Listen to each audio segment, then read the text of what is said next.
तो मूवी की शुरुआत होती है मॉन्ट्रियल के एक आइलैंड को दिखाते हुए, जहां एक बायोटेक कंपनी को गोल्फ क्लब फील्ड की देखभाल के लिए हायर किया जाता है। इस कंपनी के कर्मचारी वहां नई तरह की फर्टिलाइजर यानी खाद का इस्तेमाल करते हैं, जो सर्दियों में जमी बर्फ को पिघलाकर घास को ताज़ा और हरा रखता है, ताकि अमीर लोग साल भर गोल्फ खेलने का मजा ले सकें। अगले दिन डैन नाम के एक सिक्योरिटी गार्ड को अपने घर में राशन का सामान भरते हुए दिखाया जाता है। दरअसल डैन एक ऐसे रेडियो शो को रोजाना सुनता था जिसमें ये बताया जाता था कि कोई भी मुसीबत कभी भी अचानक आ सकती है, और वो उन्हीं अनदेखी मुसीबतों से लड़ने के लिए खुद को तैयार कर रहा था। आज की रात वो माचिस के बिना ही आग जलाने की प्रैक्टिस कर रहा था। इसके लिए वो अपनी शॉटगन के खोल से पाउडर निकालकर इस्तेमाल करता है, जिससे छोटा सा धमाका होता है और उसकी एक आईब्रो जल जाती है। यहाँ से सीन शिफ्ट होता है और हमें डैन की बेटी पैट्रिसिया को दिखाया जाता है, जो कि गोल्फ क्लब में हेल्पर का काम करती थी। यहाँ बायोटेक कंपनी का सीईओ मिशेल एक अमीर कपल को गोल्फ खेलकर बताता है कि उनकी फर्टिलाइजर की वजह से घास कितनी बढ़िया तरह से काम कर रहा है, जिससे खेल में मजा आ रहा है। जबकि असली कमाल तो जमीन के नीचे हो रहा था, जहाँ फर्टिलाइजर कई गुना फैलकर जमीन के नीचे मौजूद उस पानी को खराब कर रहा था, जो पूरे टाउन को सप्लाई होता था। नेक्स्ट सीन में जैक्स नाम के एक्टर को दिखाया जाता है, जो कि स्टूडियो के नल से एक ग्लास पानी पीने के बाद अपने घर के लिए सामान खरीदने जाता है, जहाँ स्टोर में रखे हुए फल और सब्जियों को नल के पानी से ही धोया जाता था और उन्हें सूखने से बचाने के लिए भी नल का पानी ही यूज किया जाता था। अचानक जैक्स को चक्कर आने लगते हैं, पर थोड़ी देर के लिए वो उसे इग्नोर कर देता है। घर पहुंचने पर वो देखता है कि उसके दांत ग्रीन कलर में बदलते जा रहे थे और उसके पेट में अजीब सी आवाज आ रही थी। जब वो अपनी वाइफ को ढूंढते हुए बाथरूम में जाता है, तब तक वो पूरी तरह से ज़ॉम्बी बन चुका होता है। वो अपनी वाइफ को काट कर उसका मांस खाने लगता है और उसके ऐसा करते ही वो भी ज़ॉम्बी बन जाती है। इसके बाद जैक्स भी टब में घुस जाता है और दोनों की ग्रीन आंखें धुंधली होने लगती हैं। उधर गोल्फ क्लब में मिशेल और वो कपल मेन बिल्डिंग की तरफ जाते हैं और ये देखकर हैरान होते हैं कि वहाँ कोई भी नहीं था। अचानक एक आदमी भागता हुआ आता है और चिल्लाते हुए कहता है कि लोग बीमार हो रहे हैं, इसलिए उन्हें भी वहाँ से भाग जाना चाहिए। तभी वहाँ ढेर सारे एम्प्लॉयज उसका पीछा करते दिखाई देते हैं। वो सब के सब ज़ॉम्बी बन चुके थे। उसी वक्त एक डॉग भी दिखाई देता है, जिसे देखकर वाइफ उसे अपने पास बुलाती है, पर वो गुस्से से उसके ऊपर जंप करता है और उसकी गर्दन में काट लेता है। ये देखकर उसका हस्बैंड और मिशेल डॉग को दूर फेंक देते हैं। तभी उन्हें दूसरे ज़ॉम्बीज वहाँ से भागते हुए दिखाई देते हैं। तब वो औरत भी ज़ॉम्बी में बदलने लगती है, जबकि दोनों आदमी जल्दी से बिल्डिंग के अंदर घुसकर दरवाजा बंद कर लेते हैं। लेकिन डॉग भी चुपके से बिल्डिंग के अंदर घुस जाता है और उस औरत के हस्बैंड के पैर में काट लेता है, इसलिए वो लोग उसे अलग कमरे में बंद कर देते हैं। तब तक सारे ज़ॉम्बी दरवाजे पर इकट्ठे हो जाते हैं और जोर जोर से दरवाजा नॉक करने लगते हैं। इतने में हस्बैंड भी ज़ॉम्बी बन जाता है और मिशेल का पीछा करने लगता है, जो हाथ में एक चाकू लिए किचन में छिप जाता है। नेक्स्ट सीन में डैन को दिखाया जाता है, जिसे एक बूढ़ी औरत फोन करके कहती है कि उसके पड़ोसी शोर शराबा कर रहे हैं और आपस में लड़ रहे हैं। जब वो वहाँ पहुंचकर बेल बजाता है तो उसके पड़ोसी बाहर निकल कर आते हैं, जो कि ज़ॉम्बी बन चुके थे। तभी वो बूढ़ी औरत भी ज़ॉम्बी बन जाती है और डैन का पीछा करने लगती है। डैन जल्दी से कार के अंदर छुप जाता है और मदद के लिए पुकारता है, लेकिन कोई वहाँ नहीं आता। सड़कों पर दौड़ते ज़ॉम्बीज को देखकर डैन को अपनी बेटी पैट्रिसिया की फिक्र होने लगती है और वो उसे कॉल लगाता है, लेकिन पैट्रिसिया भी ज़ॉम्बी से बचकर भाग रही होती है, इसलिए वो कॉल नहीं उठा पाती, जिससे डैन को उसकी फिक्र होने लगती है। इसलिए डैन कंपनी की कार को छोड़कर अपनी कार निकाल लेता है और एक हथियार लेकर अपनी बेटी को ढूंढने चला जाता है। नेक्स्ट सीन में हम आंद्रे नाम के लड़के को अपनी छोटी बहन एनी के लिए दूध बनाते हुए देखते हैं, जिसके लिए वो नल के पानी का यूज करने ही वाला होता है। तभी उसकी माँ उसे बोतल वाले पानी का यूज करने के लिए कहती है। आंद्रे खुद कभी नल का पानी नहीं पीता था। उसे जब भी प्यास लगती वो सोडा या किसी और तरह की ड्रिंक पी लिया करता था। जल्दी ही उसकी माँ को चक्कर आने लगते हैं, जिस पर आंद्रे कहता है कि ज्यादा एक्सरसाइज करने के कारण उन्हें चक्कर आ रहे होंगे। थोड़ी ही देर में उसकी माँ ज़ॉम्बी बन जाती है और आंद्रे पर अटैक करने के लिए उसके पीछे भागने लगती है। आंद्रे डरकर बाहर निकल जाता है और भागते भागते लड़खड़ाकर गिर जाता है, पर जैसे ही वो आंद्रे पर अटैक करने वाली होती है, डैन उसे अपनी कार से ठोक देता है, जिससे वो घायल हो जाती है। आंद्रे अपनी माँ की ऐसी हालत देखकर उसे बचाने जाता है, लेकिन डैन उसे रोक देता है और कहता है कि ये वक्त इमोशनल होने का नहीं, बल्कि अपनी जान बचाने का है। वो उसे अपने घर में छुप जाने का कहकर वहाँ से चला जाता है। तभी वहाँ और भी ज़ॉम्बीज आने लगते हैं। ऐसे में आंद्रे अपनी माँ को वहाँ नहीं छोड़ सकता था, इसलिए वो उसे पैर से घसीटते हुए घर के अंदर ले आता है और घर के सारे दरवाजे बंद करने के बाद वो मदद के लिए पुलिस को कॉल लगाता है, जहाँ उसे एक रिकॉर्डेड मैसेज मिलता है कि पूरा आइलैंड क्वारंटीन है। नेक्स्ट सीन में उस ब्रिज को दिखाया जाता है, जो उस आइलैंड को मेन सिटी से जोड़ता था। यहाँ कुछ पुलिस वाले खड़े थे, जिन्होंने ब्रिज के दरवाजे बंद कर दिए थे, ताकि कोई भी बाहर का आदमी अंदर न आ सके और अंदर का आदमी बाहर न जा सके। सीन शिफ्ट होता है और आंद्रे की माँ उसकी छोटी बहन एनी पर अटैक करने जाती है, लेकिन आंद्रे उसे घसीटकर बाथरूम में बंद कर देता है, जहाँ उसकी नजर शावर से टपकते हुए पानी पर पड़ती है और वह टब में घुस जाती है। उधर एनी लगातार रोती रहती है, जिसकी आवाज सुनकर बहुत सारे ज़ॉम्बी दरवाजे के बाहर इकट्ठा हो जाते हैं। आंद्रे उसे तकिया, कंबल और एक प्लास्टिक से कवर कर देता है जिससे उसकी आवाज बाहर सुनाई न दे। थोड़ी देर में सारे ज़ॉम्बीज वापस चले जाते हैं। कुछ देर बाद आंद्रे की कैट पेट डोर से वापस घर के अंदर लौट आती है और वहीं से एक ज़ॉम्बी घर के अंदर घुस जाता है और वो आंद्रे को पकड़ने ही वाला होता है। तभी आंद्रे घर से निकल जाता है और ज़ॉम्बी भी हिलना बंद कर देता है। लेकिन जैसे ही आंद्रे गोल्फ स्टिक लेकर वापस आता है, ज़ॉम्बी छुप जाता है। नेक्स्ट सीन में पैट्रिसिया को दिखाया जाता है जो ज़ॉम्बीज से बचने के लिए एक गराज में छिप जाती है और हेल्प के लिए अपने डैड डैन को कॉल लगाती है। डैन तुरंत वहां पहुंच जाता है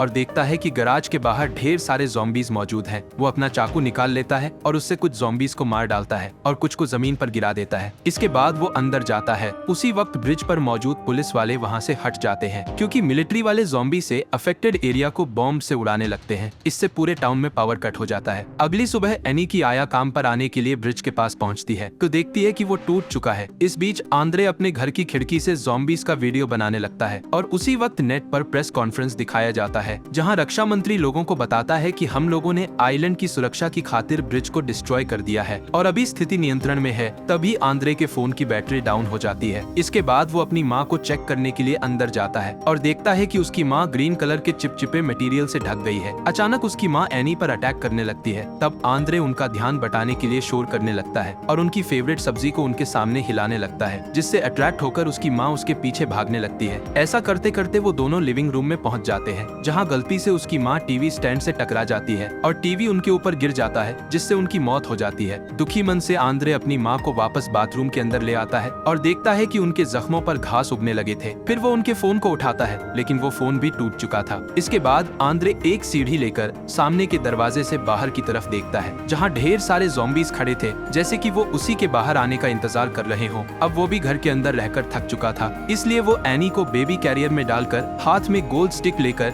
घर का दरवाजा खोल देता है जिससे ज़ॉम्बीज घर के अंदर कैट को देखकर उसे पकड़ने के लिए घर के अंदर घुसते हैं। और रास्ता साफ देखकर आंद्रे तुरंत वहां से भाग खड़ा होता है। वो ग्रोसरी स्टोर की तरफ भागता है और ज़ॉम्बी भी उसके पीछे पीछे भागते हैं लेकिन सारे दरवाजे बंद होते हैं और वो ज़ॉम्बीज से घिर जाता है। तभी अचानक एक दरवाजा खुलता है और डैन उसे अंदर खींच लेता है। डैन कल से वहीं पर डेरा जमाए हुआ था इसलिए उसने वहाँ कैंपिंग के लिए जगह भी बना ली थी, लेकिन उसके पास इस सिचुएशन से निपटने का कोई ठोस प्लान नहीं था। सारे बोट्स भी पहले ही वहाँ से जा चुके थे और पानी में तैर कर जाना मतलब सीधा मौत को दावत देना था। नेक्स्ट सीन में आंद्रे अपनी बहन एनी को देखने जाता है। तभी एनी की नजर एक दरवाजे के अंदर लॉक हुए ज़ॉम्बी पर पड़ती है जो और कोई नहीं बल्कि पैट्रिसिया थी। डैन को उम्मीद थी कि बाद में कोई ना कोई उसे ठीक कर देगा, इसलिए उसने उसे बंद करके रखा था। उधर गोल्फ क्लब में मिशेल सभी दरवाजों को सैनिटाइज करता है। इसके बाद अपने कंपनी वालों को कॉल लगाता है जो उसे बताते हैं कि एक्सपर्ट लोग हेल्प करने के लिए आ रहे हैं लेकिन उसे भी कंपनी के नियम मानने होंगे। तभी एक ज़ॉम्बी डॉग उस पर भौंकने लगता है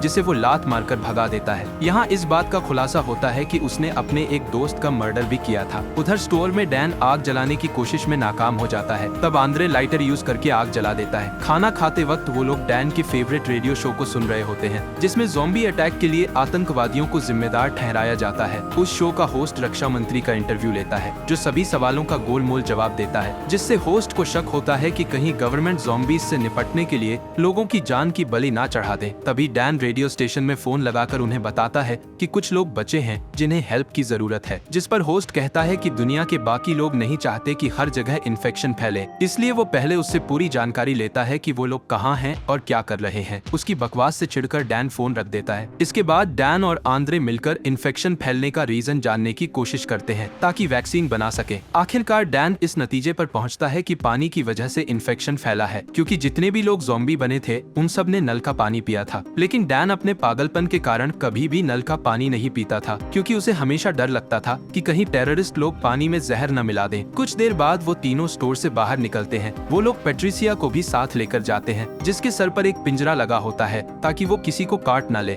बाहर उन्हें कुछ ज़ॉम्बीज दिखाई देते हैं जिनकी बॉडी में ग्रीन कलर का कुछ चिपचिपा पदार्थ लगा होता है। अचानक एक छोटी बच्ची डैन के ऊपर अटैक कर देती है जिसे डैन धक्का देकर दूर कर देता है, लेकिन उसे मारने की हिम्मत नहीं जुटा पाता है। चलते चलते आखिरकार वो लोग डैन की कार तक पहुंच जाते हैं और इससे पहले कि ज़ॉम्बीज उन पर अटैक करते वो कार में बैठकर वहां से निकल जाते हैं। इस बीच बायोटेक कंपनी दो ट्विंस यानी जुड़वा बहनों को हथियार के साथ गोल्फ क्लब भेजती है जो अपने रास्ते में आने वाले हर एक ज़ॉम्बी को धड़ाधड़ मार रही थी। उधर क्लब क्लब के अंदर मिशेल इस डील से जुड़े सारे कागज और दस्तावेजों को जला रहा होता है ताकि इस बात का कोई सबूत ना रहे कि उनके फर्टिलाइजर के कारण ज़ॉम्बीज का इन्फेक्शन शुरू हुआ था। आखिर में वो फर्टिलाइजर का थोड़ा सा सैंपल बचाकर रख लेता है। तभी दोनों ट्विंस उसके पास पहुंच जाते हैं। मिशेल उनमें से एक का सूटकेस ले लेता है जिसमें कई सारे स्फीयर यानी गोले थे। उन गोलों के अंदर इन्फेक्शन का इलाज मौजूद था जो सिर्फ 24 घंटों के अंदर इन्फेक्शन को खत्म कर सकता था। लेकिन जैसे ही वो एक गोले को उठाता है, दोनों ट्विंस उसे पकड़ लेती हैं और जबरदस्ती उसके मुंह में सैंपल डाल देती हैं। इसके बाद उसे बेहोश करके उसकी बॉडी को घसीट कर ले जाती है और ये गोला मिशेल के हाथ से छूटकर जमीन पर गिर जाता है। नेक्स्ट सीन में हम तीनों सर्वाइवर्स को कार से वाटर प्लांट की तरफ आते हुए देखते हैं। वो लोग एनी को कार में छोड़ देते हैं ताकि उसके रोने की आवाज से दूसरे ज़ॉम्बीज वहां न आ जाएं। लेकिन पैट्रिसिया को बच्चे के साथ छोड़ना ठीक नहीं था, इसलिए वो उसे अपने साथ ले जाते हैं। वो लोग बिल्डिंग के अंदर एंटर करते हैं जहां पानी की टंकी में एक ज़ॉम्बी घुसा हुआ है जिसकी बॉडी पर घास उगे हुए थे। पैट्रिसिया को पता चल जाता है और वो दौड़ती हुई उसकी तरफ जाती है, इसलिए उन दोनों को भी उसके पीछे दौड़ना पड़ता है। वो पूल पर पहुंचते ही उसमें छलांग लगा देती है। उसे बचाने के लिए डैन भी छलांग लगा देता है। इतने में वो ज़ॉम्बी ऊपर आता है और डैन पर अटैक करने लगता है। डैन पैट्रिसिया को पकड़कर ज़ॉम्बी के सामने करता है जिससे वो पीछे हट जाता है। जब आंद्रे पास आकर देखता है तो उसे रियलाइज होता है कि ज़ॉम्बीज एक दूसरे पर अटैक नहीं करते हैं। पर तभी ज़ॉम्बी उसकी आवाज सुन लेता है और उसका पीछा करने लगता है। तब आंद्रे बाहर की तरफ भागने लगता है, लेकिन वहाँ और भी ज़ॉम्बीज उसका पीछा करने लगते हैं। इधर डैन पैट्रिसिया को पानी से निकालने की कोशिश करता है जिसने उसका बाजू अलग हो जाता है। उधर आंद्रे भागते भागते किसी तरह कार के अंदर पहुंच जाता है और तभी डैन भी बाहर आता है। वो पैट्रिसिया को एक ढाल की तरह इस्तेमाल करता है ताकि ज़ॉम्बीज उनसे दूर रहें। कार में बैठने के बाद डैन को कुछ आवाज सुनाई देती है। तब पता चलता है कि पैट्रिसिया का फोन अब भी उसी के पास था। वो उसके टूटे हुए बाजू का इस्तेमाल करके फोन को अनलॉक करता है और तभी उसे रियलाइज होता है कि पैट्रिसिया के जख्मों पर घास उगाए थे। सर्दी के मौसम में घास को देखकर उसे हैरानी होती है, पर तभी उसे याद आता है कि गोल्फ क्लब में एक एक्सपेरिमेंट किया गया था और ये शायद उसी का नतीजा है, न कि आतंकवादियों का। उधर गोल्फ क्लब में दोनों ट्विंस सभी गोलों को गोल्फ क्लब के घास पर तोड़ने लगते हैं ताकि कोई प्रूफ बाकी ना रहे। तभी डैन की कार वहां पहुंच जाती है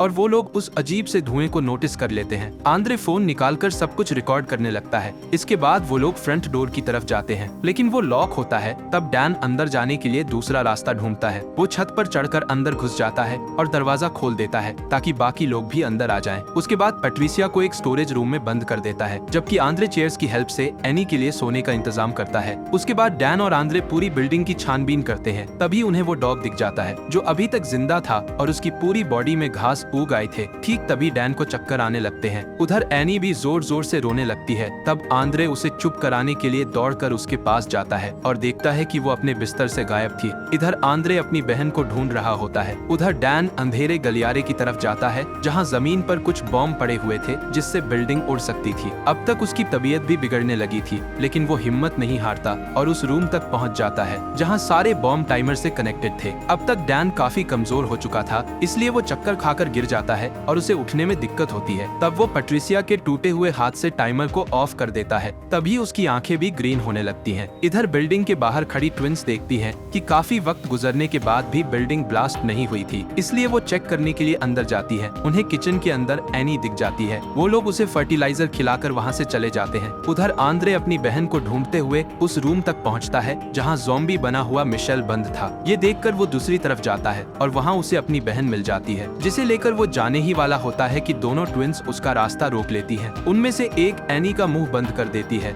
और दूसरी आंद्रे को फर्टिलाइजर खिलाने लगती है। लेकिन इससे पहले ही एनी ज़ॉम्बी बन जाती है और ट्विन के हाथ में काट लेती है, जिससे फर्टिलाइजर का सैंपल गिर जाता है। तभी डैन दूसरे ट्विन पर अटैक कर देता है और वो उसे काट लेता है। अब आंद्रे जैसे ही पीछे हटता है, उसका पैर वहाँ गिरे हुए इलाज वाले गोले पर पड़ जाता है, जिससे गोला टूट जाता है और चारों तरफ धुआं फैलने लगता है, जिससे एनी और डैन धीरे धीरे ठीक होने लगते हैं। अब डैन आंद्रे का पीछा करने लगता है और दोनों भागते भागते किचन में पहुंच जाते हैं। पर जैसे ही डैन आंद्रे को काटने वाला होता है कि अचानक उसे एनी की मौजूदगी का एहसास होता है और वो उसे छोड़ देता है। उसी वक्त दोनों ट्विंस अपनी अपनी गन निकालकर एक दूसरे को मार डालती हैं, क्योंकि वो नहीं चाहती थी कि वो दोनों ज़ॉम्बी बने। नेक्स्ट सीन में आंद्रे डैन के जैकेट से उसके पुराने फोन को निकालकर पैट्रिसिया के फोन पर कॉल लगाता है और रिंग की आवाज से वो फोन को ढूंढ लेता है और वीडियो बनाने लगता है, जिसमें वो अब तक हुई सारी घटनाओं के बारे में बताता है। फिर हेल्प की रिक्वेस्ट करते हुए उस वीडियो को इंटरनेट पर डाल देता है। इसके बाद वो डैन को उसकी बेटी के रूम में पहुंचा देता है। इधर जैसे ही आंद्रे का वीडियो न्यूज चैनल तक पहुंचता है, गवर्नमेंट वहां की सफाई के लिए सेना भेज देती है। सोल्जर्स रास्ते रास्ते में आने वाले हर ज़ॉम्बीज को फायर गन से मारते जाते हैं। तब आंद्रे भी बिल्डिंग से बाहर निकलता है और हाथ उठाकर हेल्प मांगता है। वो अपने साथ पैट्रिसिया का टूटा हुआ हाथ भी लाया था जिससे वैक्सीन बनाने में मदद मिल सके। तभी एक और सर्वाइवर सोल्जर्स के पास पहुंचता है जिसे वो लोग गोली मार देते हैं। ये देखकर आंद्रे समझ जाता है कि सोल्जर वहां सर्वाइवर्स को बचाने नहीं बल्कि सबको मारकर एरिया क्लीन करने आए थे। अब तक एनी भी ठीक हो चुकी थी, इसलिए आंद्रे वहां से भागकर छिप जाता है। उधर गोल्फ क्लब के अंदर डैन भी ठीक हो चुका था, पर तभी सोल्जर्स बिल्डिंग के अंदर घुसकर उसे और पैट्रिसिया दोनों को जलाकर मार देते हैं। अगले सीन में रक्षा मंत्री को टीवी पर भाषण देते दिखाया जाता है, जो कि जनता को बताता है कि हालात को काबू में कर लिया गया है और इन्फेक्शन को जड़ से मिटा दिया गया है, इसलिए अब किसी को डरने की जरूरत नहीं है। तभी वो एक मग से पानी पीता है जिस पर बायोटेक कंपनी का लोगो लगा हुआ था, जिससे ये साबित होता था कि वो भी इस मामले में शामिल था। उधर आंद्रे जान बचाने के लिए यहाँ वहाँ भटक रहा होता है और रास्ते में उसे कई सर्वाइवर्स की डेड बॉडीज पड़ी मिलती है जिन्हें सोल्जर्स ने मार डाला था। अचानक उसकी नजर नदी में एक बोट पर पड़ती है जिसे एनी की आया लेकर आई थी। उसमें कई वॉलंटियर्स भी थे जो कि आंद्रे और एनी को बचा लेते हैं। जैसे ही वो लोग आइलैंड से निकलते हैं तब आंद्रे को रियलाइज होता है कि पैट्रिसिया का बाजू अब किसी काम का नहीं है, इसलिए वो उसे पानी में फेंक देता है जहाँ एक मछली उसे काट लेती है और तुरंत ज़ॉम्बी बन जाती है। इसी के साथ इस मूवी का यहीं पर एंड हो जाता है।